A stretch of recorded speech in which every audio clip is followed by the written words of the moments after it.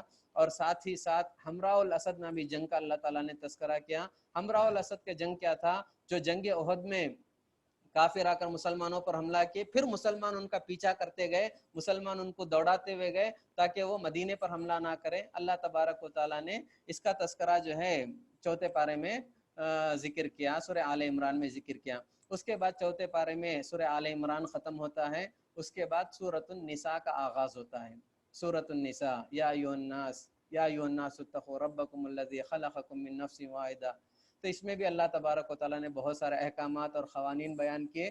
احکامات کی اگر ہم بات کریں گے تو یہ سورۃ النساء, حضرت عمر رضی اللہ تعالیٰ عنہ کی ایک روایت ہے جس میں فرماتے ہیں اپنے گھر کی عورتوں کو سورۃ النساء, سورۃ النور اور سورۃ الاحزاب کی تلاوت جو ہے زیادہ پڑھنے اور اس پر عمل کرنے کے لیے ابھارا کرو, کیونکہ سورۃ النساء، سورۃ الاحزاب اور سورۃ النور اس میں عورتوں کے مسائل زیادہ بیان کیے گئے ہیں، عورتوں کے لیے بہت سارے احکامات اللہ تعالیٰ نے جو نازل کیے ہیں۔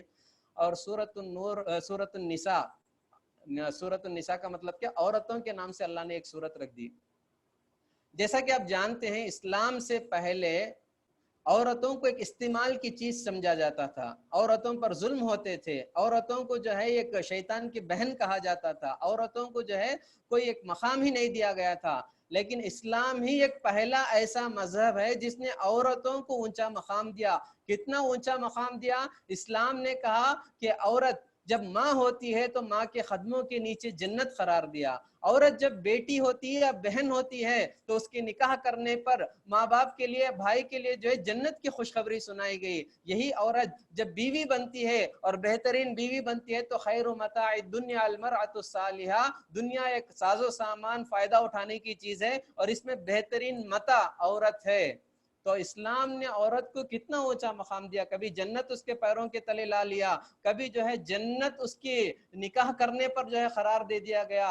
تو جو ہے اتنی بڑی چیز، عورت کو اتنا بڑا مقام اسلام نے دیا۔ ورنہ آپ دیکھ سکتے اسلام سے پہلے لڑکیوں کو زندہ درگور کیا جاتا تھا، زندہ دفنا دیا جاتا تھا، عورت کی معاشرے میں کوئی حیثیت نہیں تھی۔ آج یہ میڈیا رہیں، آج ہماری حکومت رہیں، یہ تمام کیا کرتے ہیں؟ عورتوں کے تعلق سے پروپیگنڈے کرتے ہیں کہ اسلام عورتوں پر ظلم کرتا ہے، اسلام یہ کرتا ہے وہ کرتا ہے۔ یہ غلط بات ہے۔ اسلام ہی ہے جس نے عورتوں کو اونچا مقام دیا۔ ورنہ اسلام سے پہلے ہندوستان کی تاریخ آپ دیکھ سکتے ہیں، اس ہندوستان کی تاریخ میں آپ دیکھیں گے جب مرد کا انتقال ہو جاتا تھا، مرد مر جاتا تھا تو ستی کے رسم میں اس مرد کی آگ میں عورت کو بھی جلا دیا جاتا تھا۔ یہ لوگ آج اسلام کے اوپر آنچ اٹھا رہے ہیں، یہ لوگ اسلام کو برا بھلا کہتے ہیں اور عورتوں پر ظلم کی بات کرتے ہیں، جبکہ یہ اسلام ہی ایک پہلا اس دنیا میں ایسا مذہب ہے جس نے عورتوں کو اونچا مقام دیا تھا۔ یہ عورتوں کو سمجھنا چاہیے۔ اور عورتوں کے تعلق سے جو مسائل، جو احکامات اللہ نے دیے، اللہ نے جب دیے ہیں تو ضرور اس میں فائدہ ہوگا۔ جیسے پردہ ہے، جیسے بہت سارے احکام و مسائل ہیں، ضرور اس میں فائدہ ہوگا۔ عورتوں کو اسلام کو فالو کرنا چاہیے، اسلام کی پابندی کرنا چاہیے۔ تو سورہ نساء میں اللہ تبارک و تعالیٰ نے پہلا نکاح کے تعلق سے بتایا کہ نکاح کرنا ہے تو نکاح اللہ کا نام لے کر جو ہے تم رشتوں کو تلاش کرتے ہو، اللہ تعالیٰ سے ڈرو۔ ہر نکاح پڑھنے والا قاضی یہ آیت ضرور پڑھے گا، یا ایھا الناس اتقوا ربکم الذی خلقکم واتقوا اللہ الذی تساءلون بہ والارحام۔ اس اللہ سے ڈرو جس اللہ کا نام لے کر تم ایک دوسرے سے رشتہ مانگتے ہو۔ تو جو ہے نکاح پڑھنے والا قاضی، نکاح پڑھانے والا جو ہے ضرور یہ آیت پڑھے گا۔ تو سورہ نساء میں نکاح کے بارے میں بتایا گیا۔ اللہ تعالیٰ نے فرمایا فَانكِحُوا مَا طَابَ لَكُم مِّنَ النِّسَاءِ مَثْنَىٰ وَثُلَاثَ وَرُبَاعَ۔ تو جو ہے ایک شادی کرو، اگر مرد کو اختیار دیا گیا، اگر ایک سے زائد شادی بھی کرنا چاہتا ہے تو 2 3 4 تک انسان جو ہے ایک مسلمان شادی کر سکتا ہے۔ یہ اللہ تعالیٰ نے اختیار دیا ہے۔ اس میں بہت سارے جو ہے فوائد بھی ہیں، اگر آگے چل کر اس میں کبھی روشنی ڈالنا پڑے تو انشاءاللہ بتاؤں گا۔ ورنہ جو ہے اللہ تعالیٰ نے ایک بات یہ بھی بتا دیا فَإِن لَّمْ تَعْدِلُوا فَوَاحِدَةً، اگر ایک سے زائد شادی کرتے ہو تو تمہارے ذمہ ہے کہ عورتوں کے درمیان انصاف کرنا ہے، کھانے پینے میں، پہننے اوڑھنے میں، رہنے سہنے میں انصاف برابر کرنا ہے۔ اگر تم انصاف نہیں کر سکتے تو ایک بیوی سے جو ہے کام چلانا پڑے گا، ایک بیوی ہی تمہاری ذمہ داری میں رہے گی۔ اللہ تعالیٰ نے یہ بات بتائی۔ تو جو ہے نکاح کے بارے میں اللہ نے بتایا۔ اس کے بعد مہر کے بارے میں اللہ نے بتایا۔ مہر کی بات آتی ہے تو میں مختصر طور پر اس کے بارے میں بھی کچھ روشنی ڈالوں گا۔ مہر ادا کرنا، شادی میں سب سے اہم چیز 2 ہے، ایک ہے مہر ادا کرنا، دوسرا دعوت ولیمہ۔ ہم لوگ کیا کرتے ہیں؟ دعوت ولیمہ میں بھی کوتاہی کرتے ہیں۔ لڑکے والے جو ہے لڑکی والوں پر زبردستی کرتے ہیں، ہم نکاح میں 400 آدمی آئیں گے، 500 آدمی آئیں گے۔ جب لڑکی والے کہتے ہیں کہ ولیمے میں 50 آدمی آئیں گے تو لڑکے والے جو ہے اعتراض کرنے لگتے، بہت ساری باتیں کرنے لگتے۔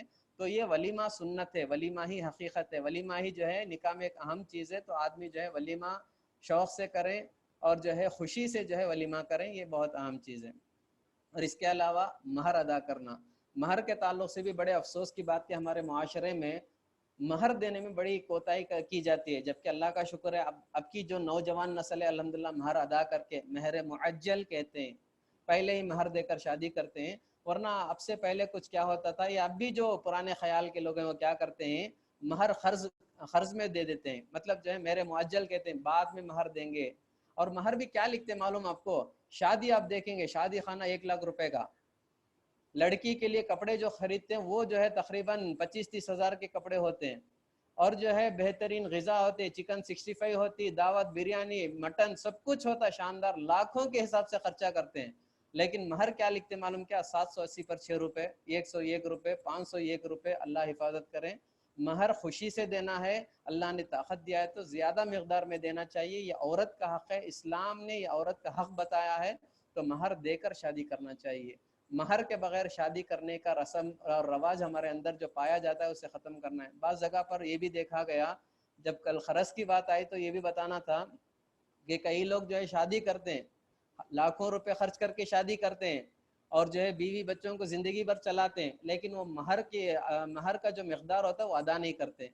جب بیوی جو ہے شوہر کا انتقال ہوتا تو جب وہ جنازہ اٹھایا جاتا اس وقت پوچھا جاتا، عورت کو پوچھو بھائی کیا اس کا شوہر اسے مہر دیا؟ کیا مہر نہیں دیا تو عورت کو کہتے ہیں، بلا کے بولتے کہ شوہر کو کہہ دو کہ میں مہر معاف کر دیتی ہوں۔ تو یہ بہت بڑی گھناؤنی حرکت ہے، غلط کام ہے، ایسا سب نہیں کرنا چاہیے۔ مہر ادا کر کے شادی کرنا یہ سنت ہے، اور جو ہے اس میں بڑی برکتیں بھی ہوں گی، تو آدمی اس کا اہتمام کریں۔ ہر گھر میں جب شادی ہوتی ہے تو اپنے کھانے پینے کے خرچوں میں تھوڑا کم کر لیجئے، لیکن ضرور لڑکی والوں کو مہر دینا۔ آج الٹا ہو گیا، لڑکے والے لڑکی والے کو مہر دے کے جو شادی کرنے کا سسٹم اسلام نے بتایا، آج کیا ہو گیا؟ مہر نہیں دیتے ہیں بلکہ لڑکی والوں سے لوٹنے کی کوشش کرتے ہیں۔ لڑکی والوں کو ڈرا ڈرا کر مجھے یہ چاہیے، اے سی چاہیے، فریج چاہیے، بیرو چاہیے، پلنگ چاہیے، تو اس طرح ڈرا ڈرا کر ان سے لوٹتے ہیں، جبکہ اسلام کہتا ہے کہ شادی کرتے وقت لڑکا کو لڑکی کے لیے مہر دے کر شادی کرنا چاہیے۔ تو یہ بہت ساری لمبی باتیں ہیں، مختصر طور پر میں نے آپ کے سامنے بتائی۔ اس کے بعد اللہ تبارک و تعالیٰ نے یتیموں کے تعلق سے بتایا۔ یتیم اگر گھر میں کسی کا انتقال ہو جاتا ہے، اگر اس کے بچے ہیں تو اس کا جو گارڈین ہوتا، یعنی بھائی ہے، بھائی کا انتقال ہو گیا، اس کے بچے ہیں، تو بھائی کے ذمہ ہوتا ہے کہ ان چھوٹے بچوں کی دیکھ بھال کرے، یا جو ہے جو بھی گھر کے بڑے ہوں گے جن کو اللہ نے حیثیت طاقت دی ہے وہ ان کی دیکھ بھال کریں، یتیموں کی پرورش کریں۔ اللہ کے نبی نے بڑی فضیلت بتائی، کہا انا وکافل الیتیم کہاتین فی الجنہ، میں اور یتیم کی کفالت کرنے والا جنت میں اس طرح 2 انگلیوں کے قریب ہوں گے جس طرح ایک دوسرے سے قریب ہوتے ہیں۔ تو یتیم کی کفالت کرنا اسلام میں اس کا بہت بڑا مقام ہے۔ تو آدمی جو ہے سوچے بغیر، کوئی دوسری یہ کرنے کے بغیر جو ہے آگے بڑھ کر کوئی فائدہ دیکھے بغیر جو ہے اس یتیموں کی جو ہے کفالت کرنا یہ بہت اہم اور بہت ضروری چیز ہے۔ اس کے علاوہ اگر ہم بات کریں یتیم کا، اگر یتیم بچوں کے ماں باپ نے کوئی پراپرٹی، کوئی پیسے، کوئی جائیداد اگر چھوڑی ہے تو اس کی حفاظت کرنا اس کے گارڈین کی ضرورت ہے۔ گارڈین ماموں بھی ہو سکتا ہے، چاچا بھی ہو سکتا ہے، دادا بھی ہو سکتے ہیں، نانا بھی ہو سکتے ہیں۔ تو جو بھی گارڈین ہوں گے یتیم بچوں کی پراپرٹی کی، ان کے پیسوں کی، ان کے بیلنس کی، ان کی چیزوں کی حفاظت کرنا گارڈین کی ضرورت جو ہے، ذمہ داری ہے۔ اللہ تعالیٰ نے کہا کہ گارڈین کبھی بچوں کی پراپرٹی کو ضائع نہ کرے، بچوں کے پیسوں کو ضائع نہ کریں۔ جب وہ بلوغت کو پہنچ جائیں گے، جب بڑے ہو جائیں گے، تب جا کر ان کو ان کی پراپرٹی واپس کر دینا چاہیے، ان کے پیسے ان کو واپس کر دینا چاہیے۔ اس درمیان میں بچوں کی پرورش میں جو خرچ ہوتا ہے اگر چاہے تو اس میں سے آپ اٹھا لے سکتے ہیں، یہ الگ بات شریعت نے بتائیں۔ ورنہ کوئی جان بوجھ کر کے چھوٹا بچہ ہے اور بیوہ عورت ہے، پوچھنے والا کوئی نہیں، اس کے پیسے ہم لوٹ لیں گے، اس کی پراپرٹی ہم لوٹ لیں گے، اس کی جائیداد ہم ضبط کر لیں گے، ہڑپ کر لیں گے، اگر اس نیت سے کوئی انسان یتیموں کا پیسہ کھاتا ہے تو اللہ نے بڑی سخت وعید نازل فرمائی اور کہا ان الذين ياكلون اموال اليتامى ظلما انما ياكلون في بطونهم نارا وسيصلون سعيرا۔ اللہ تبارک و تعالیٰ نے فرمایا جو لوگ یتیموں کا مال ناحق طریقے سے، غلط طریقے سے کھا جاتے ہیں، وہ یتیموں کا مال نہیں کھا رہے ہیں بلکہ حقیقت میں وہ جہنم کی آگ کو کھا رہے ہیں، جہنم کی آگ کو اپنے پیٹ میں گٹ گٹا رہے ہیں۔ اتنا ہی نہیں وَسَيَصْلَوْنَ سَعِيرًا، جب قیامت قائم ہوگا تو ایسے یتیموں کا حق مارنے والے ظالموں کو اللہ جہنم میں داخل کرے گا۔ تو اللہ تبارک و تعالیٰ نے بڑی سخت بات کہی۔ اس کے بعد 4 پارے کے آخر میں اللہ تعالیٰ نے وراثت کے بارے میں کچھ مسئلہ بیان کیا۔ یوصیکم اللہ فی اولادکم للذکر مثل حظ الانثیین، اللہ تعالیٰ نے کہا کہ وراثت کا ایک بہت بڑا باب ہے اسلام میں کہ وارثوں کو مال جانا ہے، کن کن لوگوں کو کتنا کتنا حصہ جائے گا، یہ بہت ساری بات ہے. اس سے پہلے بنیادی بات ایک 4 بات آپ کے سامنے بیان کر دوں گا.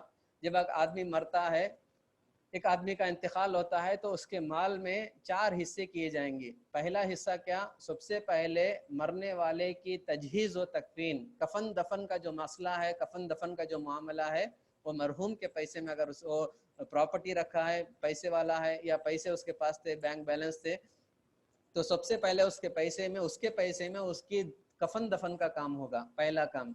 دوسرا جو ہے، اس نے جن جن لوگوں کے پاس خرچ دیا ہوگا ان کا خرچ پھیرنا پڑے گا.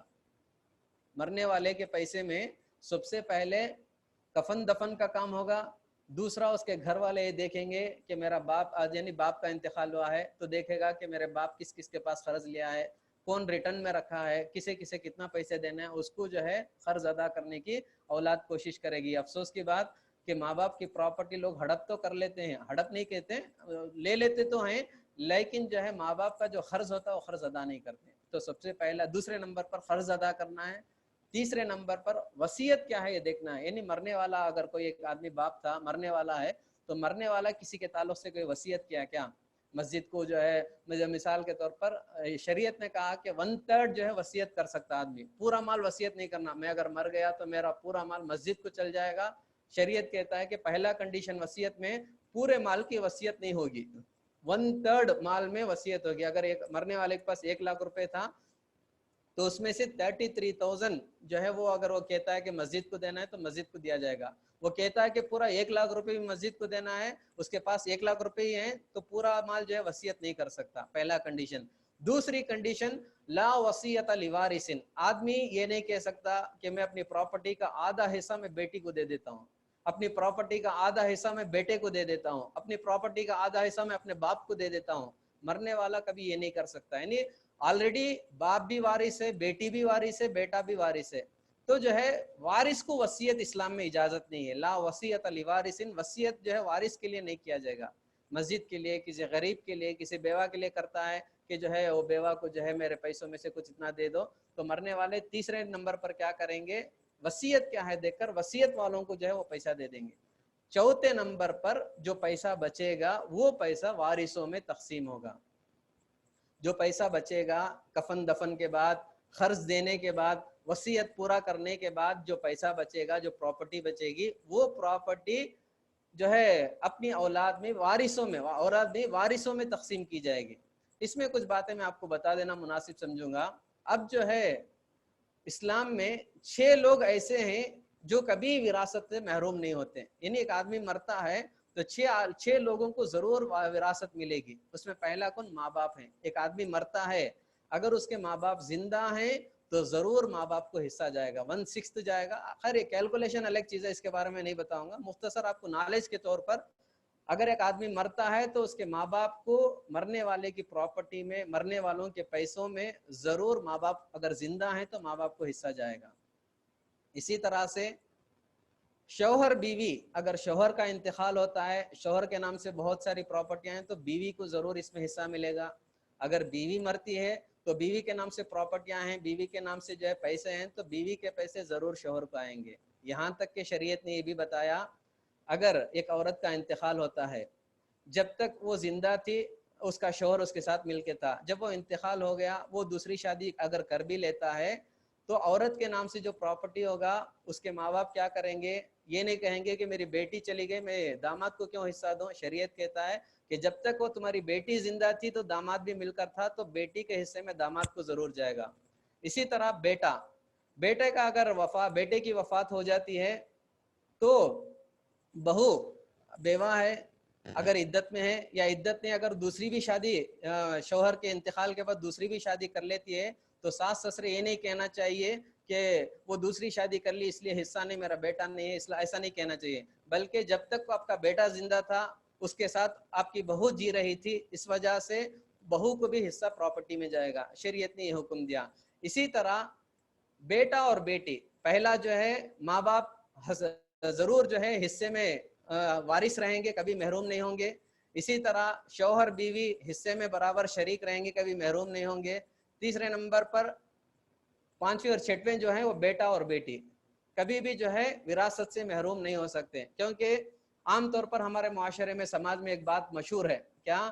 بیٹا اگر نافرمان ہو گیا، بیٹا اگر کسی ایسی لڑکی کو لے کر چلا گیا جسے ماں باپ پسند نہیں کرتے تھے شادی کرنا، وہ جو ہے شادی کر کے چلا گیا، ماں باپ کیا کہہ دیتے ہیں، تو جو ہے ہمارے گھر میں قدم نہیں رکھنا، تو میری صورت نہیں دیکھنا، میں مر گیا تو بھی میری جنازے میں شریک نہیں ہونا، میری پراپرٹی میں تجھے حصہ نہیں ہے۔ ماں باپ غصے میں ایسا کہہ دیتے ہیں۔ ہزار نافرمان رہیں، ہزار غلطی کریں، اس کی غلطی کی سزا، نافرمانی کی سزا آخرت میں اللہ دے گا، لیکن آپ کی پراپرٹی کا حصہ ضرور بیٹے کو جائے گا۔ اسی طرح بیٹی ہے، کسی کو پکڑ کر بھاگ گئی، یا جو کوئی بھی آج معاشرے میں تمام چیزیں چلتی ہیں، اس لیے میں آپ کو پوائنٹ آؤٹ کر کے بتا رہا ہوں، اگر کسی کے ساتھ چلی گئی یا جو ہے نافرمانی کر دی، یا جو ہے ماں باپ سے بغاوت کر کے الگ رہتی ہے، کہ اس وقت ماں باپ کہتے ہیں کہ میری حصے، میرے پراپرٹی میں تجھے حصہ نہیں دوں گا، یہ ماں باپ کو کہنے کا حق نہیں ہے۔ ماں باپ کے پراپرٹی میں ضرور بیٹا اور بیٹی کا حصہ رہے گا، یہ اللہ تبارک و تعالیٰ نے کہا فریضۃ من اللہ، یہ اللہ نے جو ہے فیصلہ کر دیا، اللہ تعالیٰ کی طرف سے مقرر ہے۔ ہاں، 3 لوگوں کو وراثت میں حصہ نہیں ملے گا، وہ کون ہے اللہ نے وہ بھی بتا دیا۔ پہلا اختلاف دین، یعنی باپ مسلمان ہے، بیٹا جو ہے غلط کام کر کے کافر ہو گیا، مرتد ہو گیا، چونکہ باپ مسلمان ہے بیٹا کافر ہو گیا، تو باپ کی پراپرٹی میں اختلاف دین ہونے کی وجہ سے، مذہب بدلنے کی وجہ سے بیٹے کو حصہ نہیں جائے گا۔ اسی طرح بیٹا جو ہے اللہ تعالیٰ نے ہدایت دیا، مسلمان ہو گیا، لیکن اس کا باپ کافر ہی تھا، چونکہ باپ کافر ہے اس لیے بیٹے کا حصہ جو ہے باپ کو نہیں ملے گا۔ اسی طرح سے اختلاف دین پہلی چیز ہے، تو اختلاف دین کی وجہ سے باپ بیٹے میں اگر یہ چیز آتی ہے تو حصہ نہیں ملے گا۔ اگر باپ مسلمان ہے بیٹا کافر ہے، بیٹے کو نہیں ملے گا، بیٹا مسلمان ہے باپ کافر ہے تو باپ کو نہیں ملے گا کافر ہونے کی وجہ سے۔ دوسری چیز جو شریعت نے بتائی، قاتل کو حصہ نہیں ملے گا۔ آج یہ زمانے میں چلتا ہے، بیٹے کی پراپرٹی کو خواہش کر کے باپ نے جان سے مار دیا، باپ کی پراپرٹی پانے کے لیے بیٹے نے باپ کو جان سے مار دیا، چونکہ اس نے قتل کیا، تو قاتل کو وراثت میں حصہ نہیں ملے گا۔ اسی طرح غلام، اب تو غلام کا سسٹم نے، وہ زمانے میں غلام کا رواج تھا، تو غلام کی جو پراپرٹی ہے اس میں جو ہے اس کو حصہ نہیں ملے گا۔ یہ تمام چیزیں بتائی گئی۔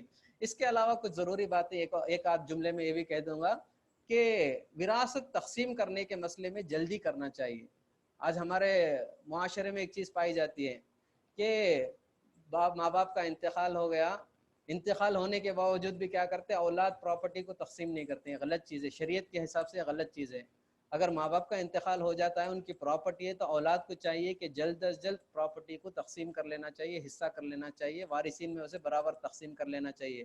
کیونکہ عام طور پر لوگ ڈرتے ہیں رشتے میں کڑواہٹ آ جائے گی، لڑائی جھگڑے ہو جائیں گے، بحث و مباحثہ ہو جائیں گے، یہ سب سوچ کر کیا کرتے ہیں، آپ دیکھیں گے کچھ لوگ ہی اس پراپرٹی سے فائدہ اٹھاتے ہیں، ماں باپ کی وراثت میں فائدہ اٹھاتے ہیں، کچھ لوگ محروم کر دیے جاتے ہیں۔ شریعت کہتی ہے نہیں، ماں باپ کا انتقال ہوا، جلد از جلد آدمی جو ہے پراپرٹی کو تقسیم کر لینا چاہیے۔ کیونکہ کئی بار ایسا بھی ہوتا ہے کہ پراپرٹی کی تقسیم ہی نہیں ہوتی، جو وارث ہوتا وہ بھی مر کے چلا جاتا، اس کے بعد اس کے وارث کھڑے ہوتے ہیں، ہم نہ بھی جو ہے پراپرٹی میں حصہ ہے۔ یہ تمام جو ہے رشتے میں نفرت پیدا کرنے والی چیز ہے، لڑائی جھگڑے بڑھانے والی چیز ہے۔ تو پراپرٹی ماں باپ کے انتقال کے بعد جلد از جلد ہو جانا چاہیے، جیسا کہ اللہ نے کہا فریضۃ من اللہ، یہ اللہ تعالیٰ کی طرف سے فریضہ ہے۔ صرف نماز پڑھ لینا اس سے اسلام پورا نہیں ہو جاتا، زکوٰۃ دے لینا، روزہ رکھ لینا اس سے اسلام پورا نہیں ہو جاتا، بلکہ معاملات، معاشرت، عادتوں میں، اخلاق میں، کردار میں، ان تمام چیزوں میں بھی برابر ہونا چاہیے۔ جیسا کہ کل ہم پڑھے لیس البر ان تولوا وجوہکم قبل، نماز پڑھ لینا، روزہ رکھ لینا ہی جو ہے سچا مسلمان نہیں ہے، بلکہ ہر معاملے میں پکا ہونا چاہیے، سچا ہونا چاہیے۔ تو جو ہے پراپرٹی جیسے ہی ماں باپ کا انتقال ہوتا ہے تو جلد از جلد تقسیم کر لیں گے تو انشاءاللہ آپس میں انڈرسٹینڈنگ رہے گی، زیادہ ٹینشن نہیں ہوگا، اور آپس میں سمجھ بوجھ کے ساتھ جو ہے ہم لوگ اسے حصہ تقسیم کر لینا چاہیے۔ ورنہ کیا کرتے ہیں، جب بھی پراپرٹی کا مسئلہ آتا ہے، لڑائی جھگڑے ہو جاتے ہیں، بھائی بھائی تو ایک دوسرے کے لیے جان چھڑکتے تھے، اب ایک دوسرے کی جان لینے کے لیے آ جاتے ہیں، کورٹ میں کیس چل جاتا ہے، بہت ساری چیزیں ہوتی ہیں۔ ہمیشہ یہ بات فیصلہ کرتے ہوئے، حصہ بانٹتے ہوئے سوچئے، بچپن میں اپنے بھائی کو اپنا حصہ دے کر جو ہے اس کو خوش دیکھتا تھا، بھائی جو ہے اپنا حصہ مجھے دے کر وہ میری خوشی سے وہ خوش ہوتا تھا۔ اسی طرح سے ہمارے ماں باپ کی طرف سے ہم کو جو ملا ہے، اس میں جو ہے ہم ایک دوسرے سے بانٹ کر، مال کبھی نہ کبھی ختم ہونے والی چیز ہے، ہمیشہ ہمارے ساتھ تھوڑی رہنے والی ہے، تو آدمی جو ہے انڈرسٹینڈنگ کے ساتھ، پیار اور محبت کے ساتھ رہیں، سب سے اہم رشتے کو اہمیت دیں۔